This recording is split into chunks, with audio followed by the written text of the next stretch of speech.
The grand dining hall fell into a suffocating, unnatural silence. Julian Sterling sat at the head of the table, his glass raised, his eyes fixed on the empty chair at the far end, a chair he believed would remain vacant forever. He didn't know that the man who had come to ask for his life was already in the room, watching him from the shadows. The price of his empire was about to be paid, not in gold, but in the terrifying realization of who had truly returned. The grand dining hall was silent, save for the rhythmic, unsettling chime of the grandfather clock. Julian Sterling sat at the head of the mahogany table, swirling a glass of deep, crimson wine, his eyes fixed on the empty chair at the far end. He believed his victory was absolute, a masterpiece of cold, calculated dominance. He had erased the past, or so he thought, and now the fruits of his ruthlessness were finally ripe for the taking. Yet, in the heavy, velvet-draped air of the room, there was a sudden, chilling shift in temperature that he could not explain. Outside, the wind began to howl, clawing at the stone walls of the estate like a desperate traveler seeking refuge. Julian ignored it, his arrogance a shield against the encroaching gloom, his mind already calculating the immense wealth he would consolidate by morning. He did not notice the subtle flicker of the candlelight, nor the way the shadows in the corner seemed to lengthen, taking on a shape that was all too familiar. The stage was set for a celebration of his own making, a performance where he was both the star and the architect of his own inevitable unraveling. What he failed to realize was that some debts are not paid in coin, but in the slow, agonizing realization of everything one has lost in the pursuit of power. The wine tasted slightly metallic, almost like iron, or perhaps like the dust of a long-forgotten memory. He took another sip, the darkness pressing in around him, a silent harbinger of a reckoning that had been 20 years in the making. The doors remained locked, yet the atmosphere felt as though 1,000 secrets had just walked into the room, waiting for their moment to speak. But before I reveal the secret that shattered that dinner, if you're enjoying this story, make sure to follow the channel. Here, we share tales that stay with us. Now, let's go back to the beginning of it all. 20 years ago, a single, handwritten decree had changed everything for the Vance family, stripping them of their legacy in a matter of heartbeats. Valentina Vance remembered that day with agonizing clarity. The smell of rain-drenched parchment, the cold, detached voice of the legal counsel, and the way her father's hands trembled as he signed away their heritage. It was an orchestrated theft, a legal maneuver by Julian Sterling to consolidate the fertile lands that had sustained their people for generations. The decree was not just a document, it was a death sentence for their dignity, forcing them into a life of obscurity. Valentina had watched, from the periphery of the estate's grand gates, as the pride of her family was dismantled piece by piece. There was no theatrical cruelty, only the silent, systematic dismantling of a life built on integrity, replaced by the sterile, greedy ambition of a man who saw land only as a commodity. The textures of that memory were jagged, the rough, unpolished wood of the cart they were forced to leave on, the bite of the biting winter air that chilled her to the bone, and the stifling silence of a father who had lost his voice to grief. That decree became the foundational stone upon which Valentina built the rest of her existence, not as a victim, but as a silent observer. She knew then that if she were to ever reclaim what was stolen, she could not use the same weapons as the man who had destroyed them. She had to learn the language of the enemy, the subtle arts of patience, and the profound, quiet strength of those who have nothing left to lose. The decree was the ending of one chapter, but it was also the crucible in which her resolve was hardened into something unbreakable. The departure was not marked by fanfare or the weeping of servants. It was a quiet, suffocating exit under the bruised purple light of twilight. Valentina Vance walked away from the only home she had ever known, her footsteps muffled by the thick, damp soil of the estate's driveway. The air smelled of wood smoke and decay, a bitter contrast to the vibrant, blooming gardens that had once been her mother's pride. She didn't look back, even when the heavy iron gates slammed shut behind her, a sound that echoed like a gunshot in the stillness of the evening. Her hands were tucked deep into her threadbare cloak, her fingers tracing the cold, smooth metal of a small silver locket, the only heirloom she had managed to salvage. It was a heavy, anchoring weight, a physical reminder of the lineage she was determined to honor. The horizon was fading rapidly, the world blurring into shades of charcoal and ash, mirror images of the uncertainty that lay ahead. Every breath she took felt like an intrusion in the desolate landscape, the sound of her own heartbeat, the only companion in the vast, indifferent expanse of the night. This was the moment of absolute severance, the point of no return where the girl she had been began to dissolve, giving way to the woman she would become.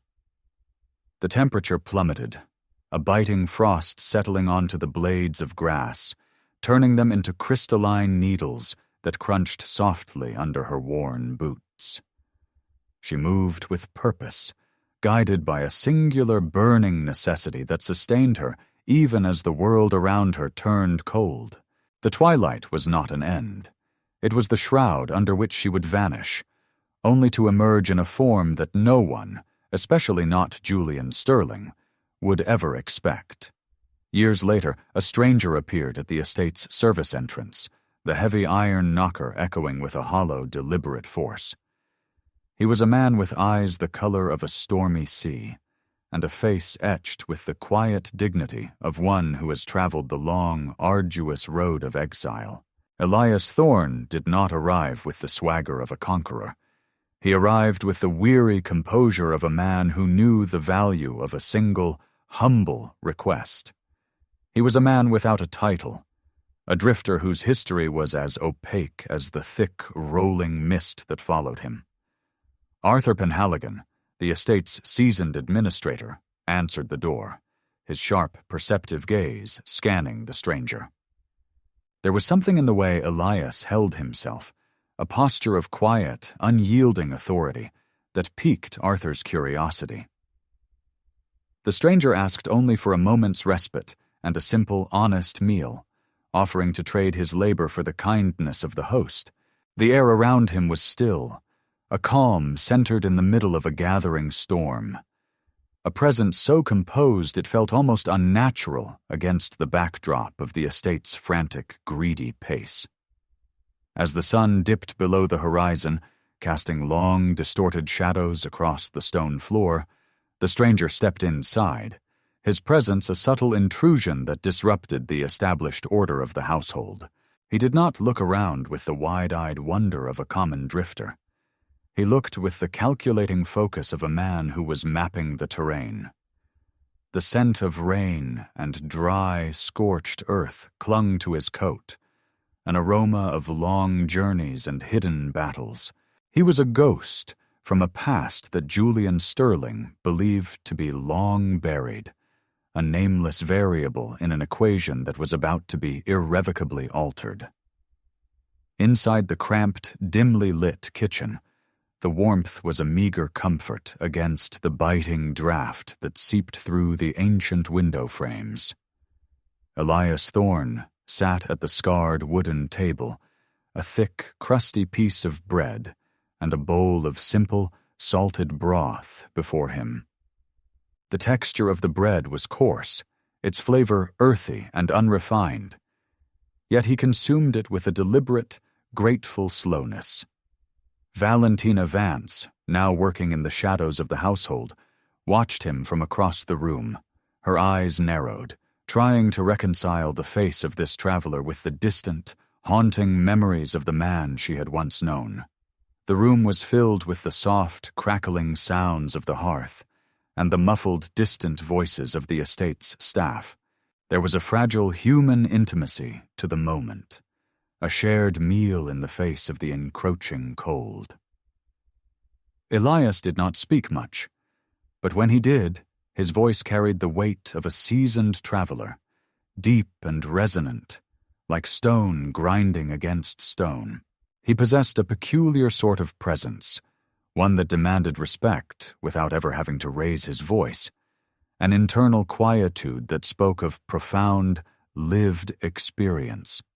Valentina moved closer, the soft rustle of her apron the only sound in the sudden lull.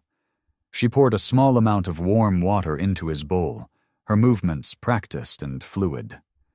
Their eyes met for a fleeting second, a collision of two paths that had been moving toward each other for 2 decades. The air seemed to charge with unspoken history, a static electricity that made the fine hairs on her arms stand up. The bread was gone, but the hunger that remained was not for sustenance. It was a deep, gnawing yearning for justice that had finally begun to find its target. Something happened that night between Elias and Valentina that changed everything you thought you knew about this exile. And I'm going to reveal it later in this video. Later that night, as the estate descended into a restless, heavy silence, Elias Thorne stood outside the master study, hidden by the velvet darkness of the corridor. Julian Sterling was inside, his voice muffled but unmistakable, boasting to a business associate about the finalization of a scheme that would see the last remaining parcels of the Vance ancestral land seized and leveled. The words spilled out with a grotesque, prideful arrogance, the language of a man who believed that human lives were nothing more than obstacles to be cleared. It was a whisper, carried through the thick mahogany door, a promise of total annihilation that cut through the silence like a blade. Elias leaned into the shadows, his hand resting on the cool stone wall, his jaw tight, his eyes burning with a cold, focused fire. He heard every detail of the plan, the dates, the names of the bribed officials, the final ruthless intention to erase the Vance name from the map forever. It was a revelation so vile it threatened to shatter the facade of indifference he had spent years crafting, a promise that demanded an immediate, violent retribution. But Elias did not break. He didn't surge forward in a fit of rage. Instead, he pulled back, his breathing slow and measured, his mind working with the speed of a master strategist. He had the information he had traveled across the continent to secure. He had heard the final, damning intent of the man who had destroyed his life. The whisper had sealed Julian's fate, a final act of hubris that provided the very leverage Elias needed to execute the ultimate, silent collapse of everything Julian had built. He turned and walked into the darkness, a shadow among shadows, his purpose now etched in stone. The forced exile 20 years prior had been intended as a death knell, a way to ensure the Vance family would wither into nothingness in the desolate outskirts of the kingdom. Yet Julian Sterling had failed to account for the resilience of a spirit forged in the fires of deprivation. That exile was not the end. It was the seed, the profound, transformative journey that took Elias Thorne from a grieving, broken boy to a master of the very systems that had betrayed him. He had spent those years learning, building, and quietly accumulating the resources he would eventually use to dismantle Sterling's empire. Every day in that cold, unforgiving landscape had been a lesson in survival and a meticulous study of his enemy's tactics. He had watched from afar as Sterling flourished, his greed expanding as uncontrollably as a plague. Elias had used that time to refine his mind, to develop a network of allies in places Sterling would never look, and to sharpen his will into a weapon of cold, precise justice. He was no longer the boy who had been driven away in a cart. He was the architect of the very disaster that was about to befall the man who had ordered his family's ruin. The exile had been a crucible, stripping away everything that was superficial and leaving behind only the distilled, iron-willed essence of his purpose. He had mastered the arts of finance, law, and social infiltration, becoming more adept at the game than Sterling could ever hope to be. The journey had been long, lonely, and marked by a sacrifice that few could comprehend. But it had brought him to this exact, pivotal point in time. He stood now at the precipice of his life's work, ready to show the world that while one man's greed could destroy a family, another man's patience could bring down a kingdom. In the years following his exile, Elias Thorne undertook the arduous task of carving out a new identity from the bedrock of his own resolve. He did not reclaim the name he had lost. He forged a new one that commanded respect in the corridors of power, where the elite traded fortunes like common trinkets. He spent years in the shadows of distant mercantile cities, learning the complex machinery of international finance, understanding how empires were constructed and, more importantly, how they were dismantled. Every dollar he earned, every connection he established, was a brick laid in a foundation that would one day support the weight of his final objective. His reconstruction was not merely professional, it was a profound spiritual hardening. He became a man of few words and deliberate actions, a figure of mystery whose reputation for impeccable business ethics masked a singular, unwavering focus. He observed the rise and fall of countless magnates, noting their weaknesses, their arrogance, their unchecked vanity, their blind reliance on the very systems he was learning to manipulate. His name, once synonymous with a fallen legacy, became a whisper of intrigue among the wealthy, a symbol of a man who was building something substantial, something that threatened to eclipse the old guard. By the time he returned to his homeland, he was not the dispossessed boy of the past, but a titan of industry in his own right. He had meticulously erased his previous existence, burying the boy who had been cast out beneath layers of success, prestige, and iron-willed ambition. Yet, beneath this carefully curated exterior, the fire of his purpose remained undiminished, a constant, low-burning pilot light that directed every decision he made. He was ready to reclaim not just what was stolen, but the very soul of the land that had been despoiled by Sterling's insatiable greed. Julian Sterling, meanwhile, had become a prisoner of his own success, his existence consumed by a hollow, relentless hunger for more. His mansion was a monument to excess, filled with gilded artifacts and cold marble floors that echoed the emptiness within his heart. He saw the world through the lens of transaction, evaluating every human interaction by its potential for profit, slowly stripping away his own humanity in the process.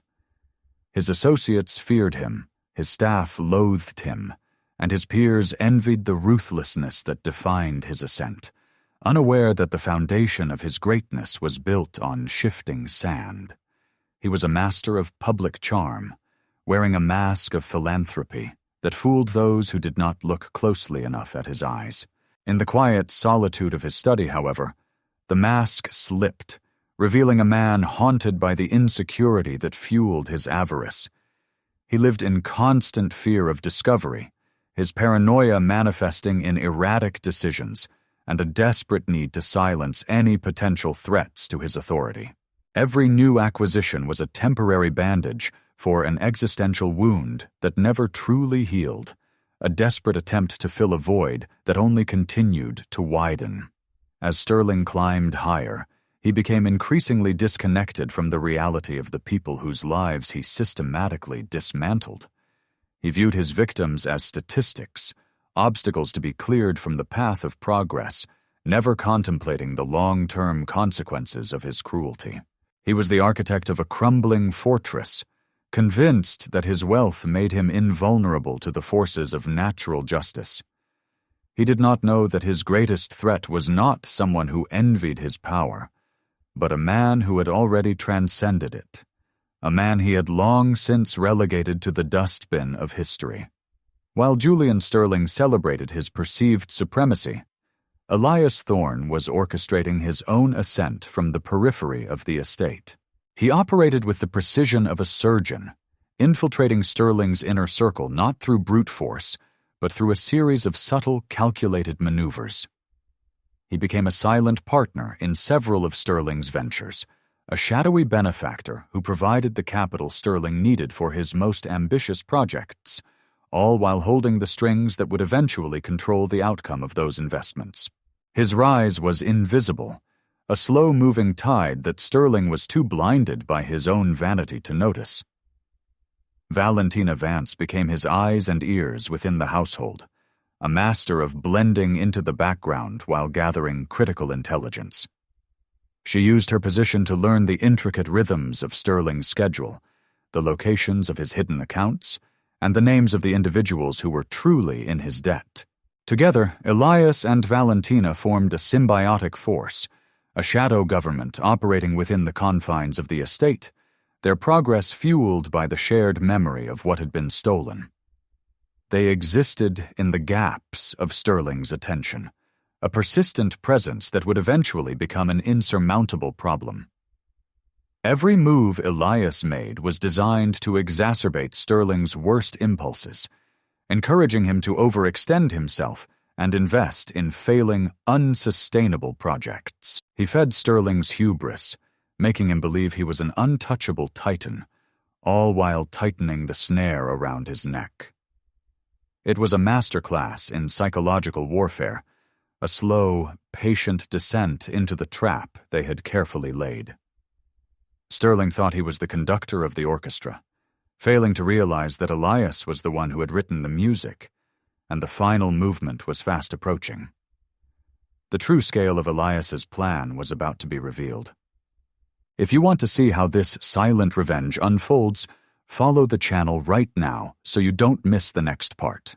The culmination of Elias's long-term strategy centered on a single, pivotal contract, a document that would give him total control over the remaining lands Sterling desperately coveted.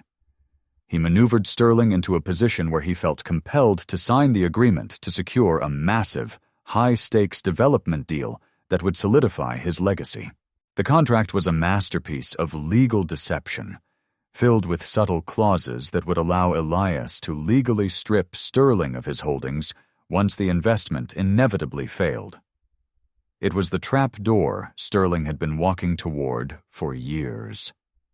On the day of the signing, the atmosphere in the study was thick with expectation, the air smelling of expensive leather and polished wood. Julian Sterling sat at his desk, his pen poised above the document, his signature the final act of a man who believed himself to be a conqueror.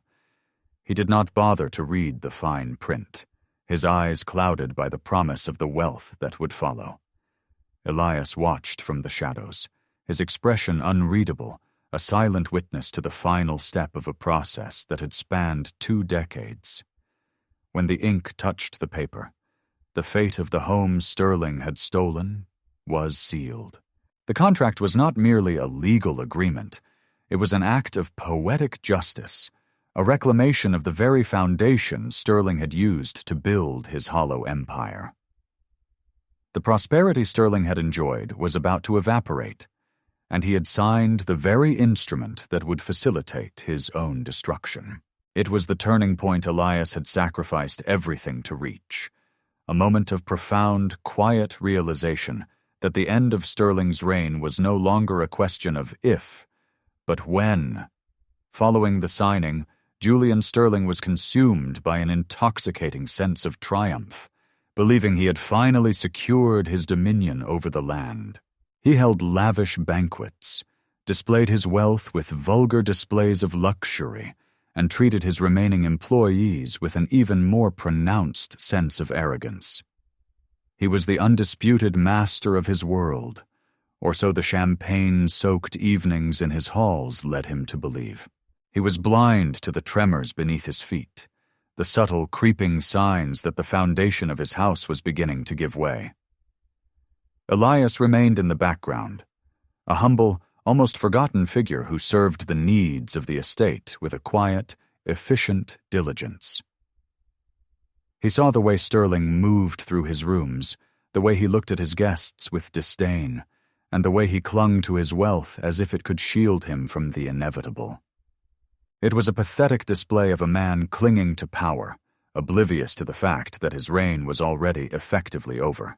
Sterling's premature victory was the perfect camouflage for Elias's final decisive maneuvers, providing the distraction he needed to complete his work. In the quiet, cold hours of the night, Sterling would sit alone in his study, surrounded by the manifestations of his success, yet still unable to find any measure of true peace. He was a man who had won the battle but had long since lost the war, his soul withered by the very greed that had brought him his fortunes. He looked at his reflection in the dark glass window and saw a stranger, a man who had built a kingdom on the ruins of others and was destined to perish amidst the rubble of his own making. There's a specific detail about that contract that Sterling completely missed, and it's the key to his entire downfall. Keep watching to see how it finally snaps shut. The undoing of Sterling's empire began not with a grand explosion, but with the failure of a seemingly minor project, an oversight that Elias had encouraged Sterling to pursue. It was an investment in a failing infrastructure firm, a detail that Sterling had dismissed as inconsequential compared to his grander designs. Yet this single, ignored point became the fracture in the dam, a cascade of financial instability that threatened to pull the entire structure down. Elias watched as the panic began to ripple through Sterling's financial records, the cracks growing larger with every passing day. Valentina, moving through the household with her characteristic invisibility, observed the staff's growing unease, the hushed conversations in the kitchen, and the way Sterling's advisors began to look at him with a mix of fear and desperation. The house was becoming a pressure cooker of hidden panic, the weight of the impending failure beginning to crush the fragile facade of Sterling's calm. Elias sat in the dark, watching the storm gather, his patience finally beginning to see its reward as the gears he had set in motion began to grind to a halt. He understood that true destruction is often the result of small, overlooked errors that compound over time, creating an insurmountable weight. Sterling had built his house of cards with arrogance, failing to account for the smallest of variables, and now he was paying the price for his blindness. The detail he had dismissed as trivial was, in reality, the keystone of his empire, and by failing to protect it, he had ensured that everything else would eventually fall. The silence of the mansion was being replaced by the palpable, growing dread of an outcome that no amount of wealth could avert. As the pressure mounted, Sterling finally began to suspect that his sudden string of failures was not the result of bad luck, but of a deliberate, coordinated effort. He started to look back, attempting to identify the source of the rot that had infiltrated his house, yet he remained focused on his peers, his rivals, and his business partners. He never once looked toward the man who served his broth, the man he had once treated with a mixture of pity and indifference. He was looking for a titan, unaware that he was being dismantled by a shadow. Valentina saw the change in Sterling, the way his paranoia started to manifest as erratic, cruel behavior, and how he began to lash out at those closest to him. He was becoming increasingly desperate, his attempts to rectify the situation only accelerating the collapse of his financial holdings.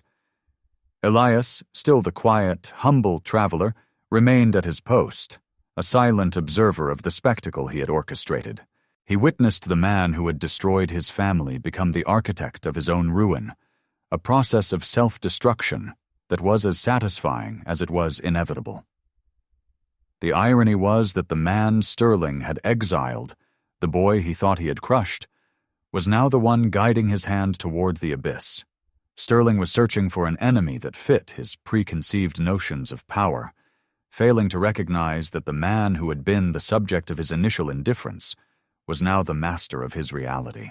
The true face of the person he had expelled was finally revealing itself, not through an act of violence or a grand confrontation, but through the calm, methodical exercise of justice.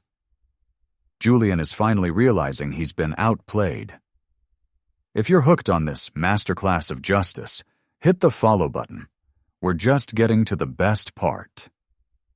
Elias Thorne operated with the meticulous care of a grandmaster playing a game of chess against an opponent who did not even know the match had begun. Each financial decision, each subtle tip given to Sterling's rivals, and every delay orchestrated in the supply chains of Sterling's manufacturing plants was a move designed to constrict. He did not rush. He understood that patience was the most potent weapon in his arsenal, far sharper than any public confrontation. Valentina Vance ensured that every piece of information moved across the estate's network without a trace, a ghost in the machine that allowed Elias to predict Sterling's reactions before the man himself even made them.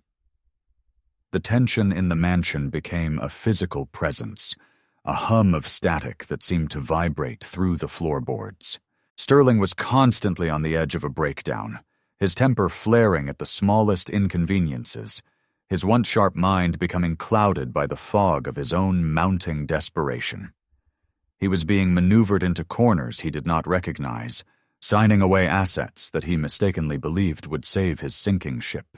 Elias watched from the periphery, his presence so subtle that he remained an unconsidered variable in Sterling's frantic efforts to regain control. It was a slow, agonizing process of attrition, a methodical stripping away of Sterling's defenses until he was exposed and vulnerable. Elias had calculated every outcome, preparing for each possible deviation Sterling might take, ensuring that no matter how hard the man struggled, he only tightened the snare. The strategy was not about causing immediate chaos, but about ensuring the inevitable collapse would be absolute and inescapable. With every passing day, the empire that Sterling had built on the bones of others became increasingly fragile, ready to shatter at the lightest touch. The announcement of the grand winter ball arrived like a herald of doom, though Julian Sterling saw it only as a final, desperate attempt to display his remaining prestige. He planned the event with an obsessive, manic focus, determined to prove to his peers that his empire was as robust as ever. Invitations were sent out to the most influential figures in the region, a last-ditch effort to secure alliances and maintain the illusion of success. Elias Thorne, having established himself as a key financier behind the scenes, was naturally among the guests of honor, an inclusion that Sterling believed would bolster his own waning credibility. Valentina managed the logistics of the event, her efficiency masks for the underlying purpose she and Elias had planned. Every detail of the ball, from the seating arrangements to the sequence of the evening's announcements, was engineered to provide the perfect stage for the final act of their long-held objective. Sterling was busy micromanaging the staff, completely unaware that the stage was being set for his own public undoing. The air in the mansion was filled with the scent of lilies and floor wax, an artificial fragrance meant to cover the stale, decaying atmosphere of a man's ruin. The night of the ball, the halls were draped in shimmering silks and illuminated by the flickering warmth of countless chandeliers. Sterling stood at the entrance, a frozen, strained smile on his face, greeting his guests while his eyes darted nervously across the room, seeking signs of the looming disaster he sensed, but could not define. Elias Thorne entered the hall, dressed in impeccable, understated finery, his presence immediately drawing a subtle, collective attention from those who understood his true power.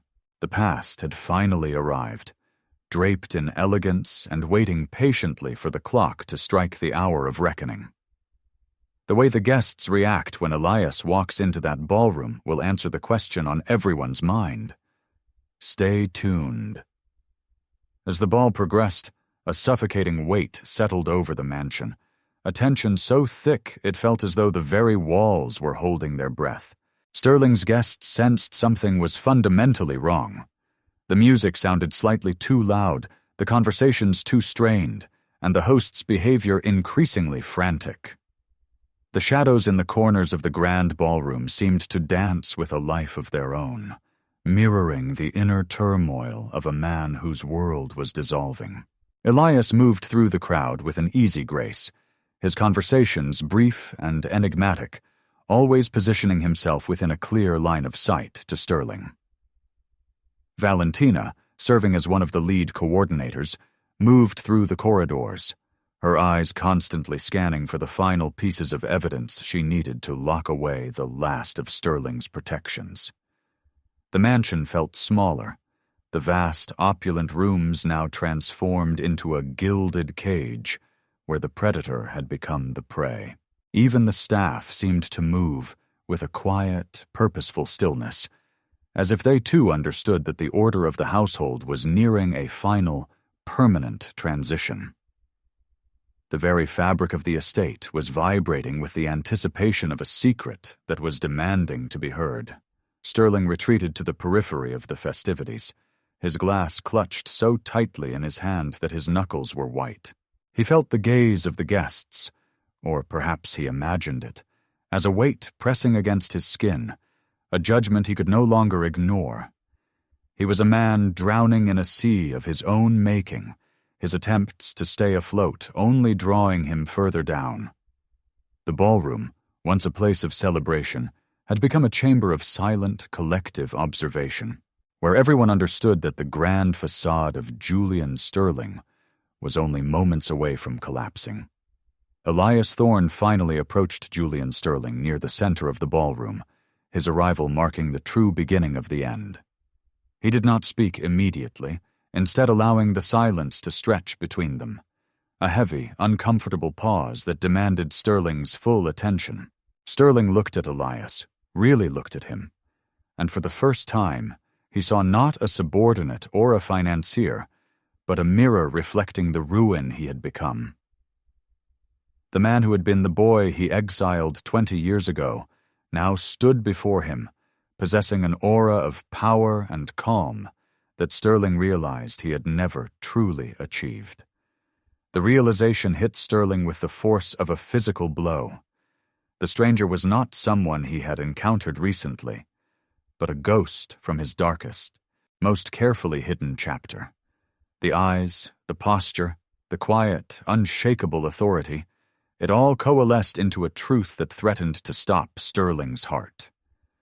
He stood motionless, his mouth slightly parted, the champagne in his hand nearly spilling as the history he had spent 2 decades burying forced its way into the present. Elias watched him with an expression of profound, detached understanding. The look of a man who had already moved beyond the pain of the past. The ballroom seemed to fade into a blur of color and sound, the only reality existing in the space between the two men. Elias did not need to shout. He did not need to threaten, for the truth of his return was enough to paralyze Sterling in his own tracks. The stranger had reclaimed his name, his dignity, and his strength, becoming a version of himself that Sterling could not comprehend and could never hope to defeat.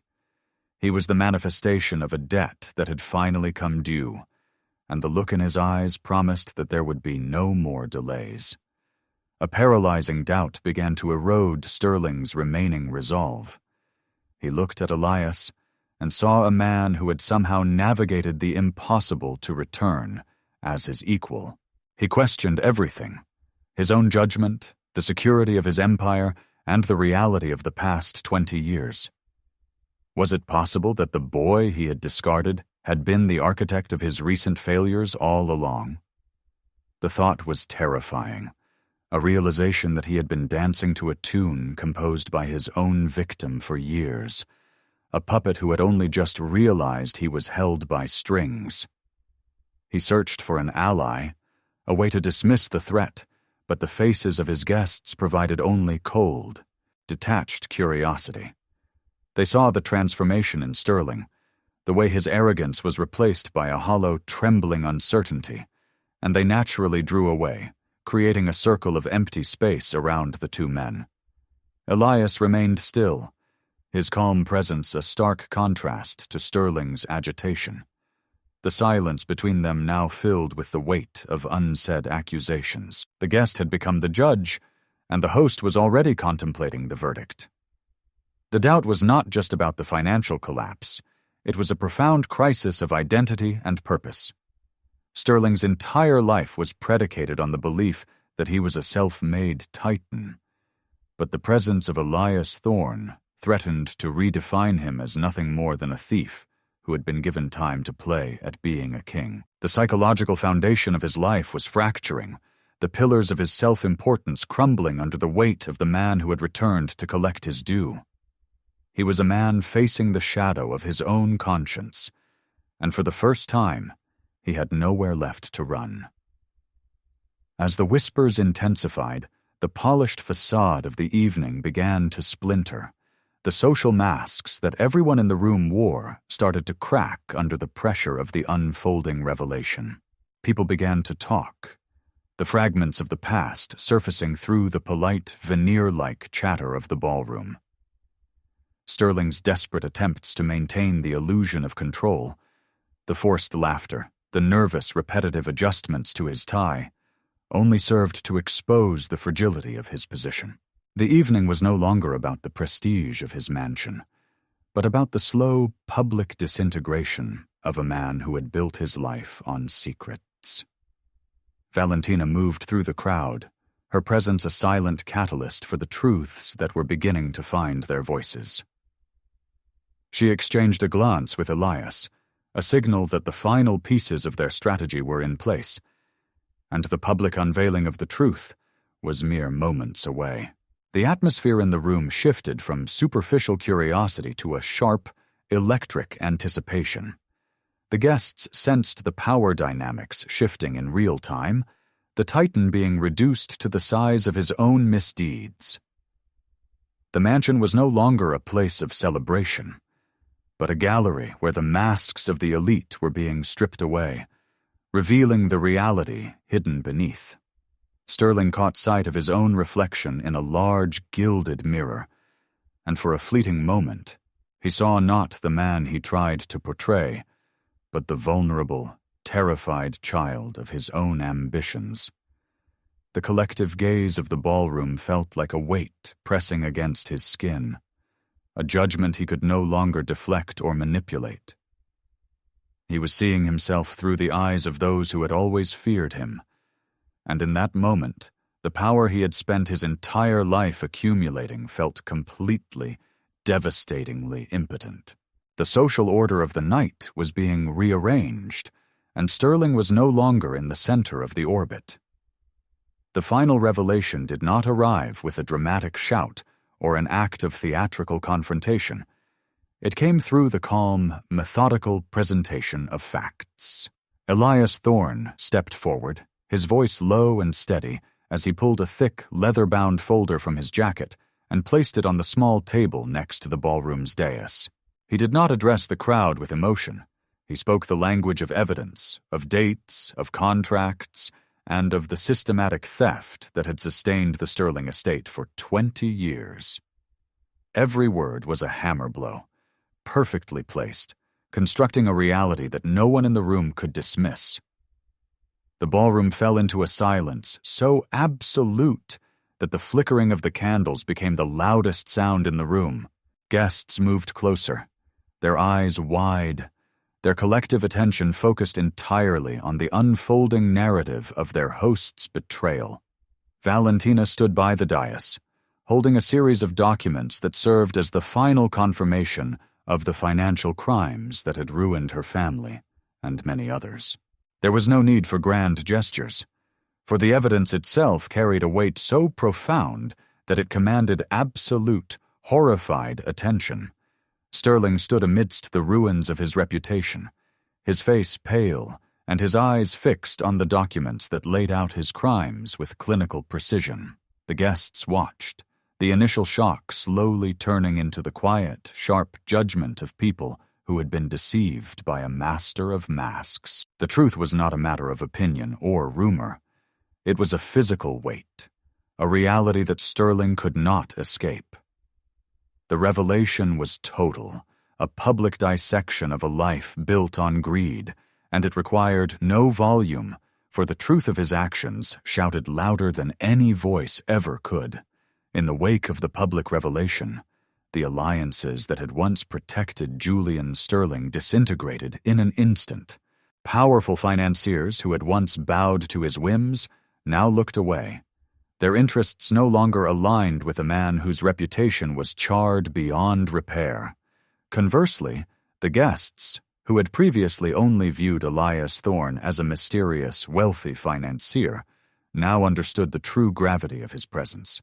They saw a man who had not come to destroy for the sake of malice, but to restore a balance that had been corrupted by decades of greed. Valentina Vance moved through the assembly, her poise capturing the attention of those who had previously overlooked her. She was no longer a background fixture of the household. She was recognized as the architect of the truth that had brought Sterling to his knees. The power dynamic shifted palpably in the ballroom, with people naturally gravitating towards Elias and Valentina, seeking to distance themselves from the failing shadow of the former master of the house. The mansion, once a bastion of Sterling's singular, isolating influence, had become a center for a new, burgeoning network of trust. This reunion of power was not a celebration of conquest, but a realignment of reality. Elias did not step into the role of a new master. He simply navigated the space with the ease of someone who had already achieved what he set out to do. He looked at the room and saw the people who had been complicit in Sterling's rise, many of whom were now looking to him to secure their own futures. He held the cards, the influence, and the moral high ground, and the room recognized that the old order had ended, and a new one was being forged in the wake of the truth. You won't believe how the people Sterling once trusted now act when they realize the truth. The final reversal is coming up. For years, Elias and Valentina had mastered the art of being ignored, a condition they utilized to dismantle Sterling's life from the inside out. They had been the shadows in the corridor, the nameless workers in the kitchen, and the silent financiers in the study, all while observing the world from a vantage point that Sterling's arrogance rendered blind. In the final moments of the ball, their invisibility served as their greatest asset. They had become so integrated into the function of the estate that no one had considered them as the primary threats to its stability. Sterling finally understood that his greatest mistake was not in the risks he took, but in the people he failed to see. He had looked past the very individuals who were instrumental in his daily life, treating them as extensions of the furniture rather than human beings with agency and purpose. Elias had operated in the open, yet remained unseen, a testament to the fact that true power often resides with those who do not feel the need to broadcast it. The ballroom floor was now a graveyard of the illusions he had built to protect himself from the very people he had dismissed. The power of being invisible was that it allowed Elias and Valentina to define the terms of the ending. They had remained calm, composed, and efficient, ensuring that the revelation of their success was as undeniable as it was inevitable. Sterling was left in the center of the room, exposed and trembling, while the people he had considered beneath his notice were now the arbiters of his fate. They had demonstrated that true influence is not the ability to command others, but the ability to act upon the world without needing to be recognized until the moment of victory. The collapse of Julian Sterling's empire was swift and final, a domino effect initiated by the exposure of his financial improprieties. His assets were frozen by the very authorities he had once believed were his puppets. and the creditors he had swindled for years descended upon his estate with a hunger that mirrored his own. He was no longer the titan of industry. He was a man trapped in a legal and financial vice, stripped of the wealth that had defined his existence. The mansion, once a symbol of his immortality, was now an empty, echoing tomb of his failures. Sterling sat in the silence of his study, the doors locked against the world, waiting for the inevitable arrival of those who would claim what was left of his property. The silence was the most damning feature of his ruin. The house, once filled with the bustling activity of his servants and the hollow laughter of his sycophants, was now completely, terrifyingly still. He was left only with the consequences of his choices, a man who had traded everything for power, only to find that he had nothing left when it was inevitably taken away. He had believed that his untouchability was a result of his brilliance, never suspecting that it was merely a temporary illusion sustained by the greed of those who had benefited from his rise. When those people realized he was no longer an asset, they were the first to abandon him, turning his own tactics against him with a ruthless efficiency. The downfall was complete, a total erasure of the legacy he had spent 20 years manufacturing, leaving nothing behind but the cold, objective truth of his own insatiable, destructive nature. In the aftermath of the collapse, Elias Thorne chose not to take the estate for himself, but to restore the lands that had been stolen from the Vance family. He moved to transfer the property deeds and the remaining resources back to those who had been rightfully harmed, a process of restitution that surprised those who had expected him to replicate Sterling's greed. Valentina worked alongside him, her role in the restoration finally acknowledged by the people who had once treated her as a servant. Their partnership, forged in the fires of their shared struggle, was now the foundation for a future of genuine, collaborative rebuilding. The staff, having served Sterling with fear and forced compliance, now found themselves under the leadership of people who valued their contributions. The mansion began to change. The air grew lighter, the atmosphere less oppressive, and the people who lived and worked there started to feel a sense of purpose that had been entirely absent during the Sterling years.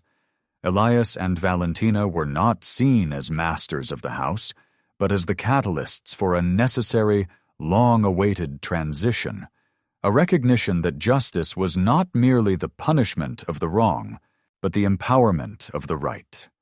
Their actions were a testament to the strength of a heart that could serve without expectation, a bond that had been built on shared struggle rather than the pursuit of profit. Elias, who had returned as a stranger, was now recognized as the rightful guardian of a legacy he had reclaimed not for himself, but for the community. The restoration was a quiet, profound victory, a reminder that the strongest hearts are those that have been broken, mended, and eventually used to heal the world around them. The social order of the region had undergone a complete inversion, with the disgraced Julian Sterling relegated to the margins, and Elias Thorne and Valentina Vance emerging as the pillars of the community. Those who had once fawned over Sterling's every word now sought the counsel of Elias, their loyalty shifting with the winds of fortune as easily as it had done before. It was a stark, uncomfortable lesson for those who believed that status was a permanent attribute, rather than a fragile construct dictated by the whims of power and perception. Sterling was a pariah, forced to navigate the world without the armor of his wealth, his previous status now working against him as he encountered the people he had wronged. He was the subject of whispers, a cautionary tale of greed and arrogance, a man who had lost everything because he believed he was above the fundamental principles of integrity. He spent his days in the outskirts, a man without a home, reflecting on the life he had destroyed and the emptiness of the power he had once coveted. For Elias and Valentina, the inversion was not a reason for arrogance, but an opportunity to prove that the systems that had betrayed them could be used to build something of value.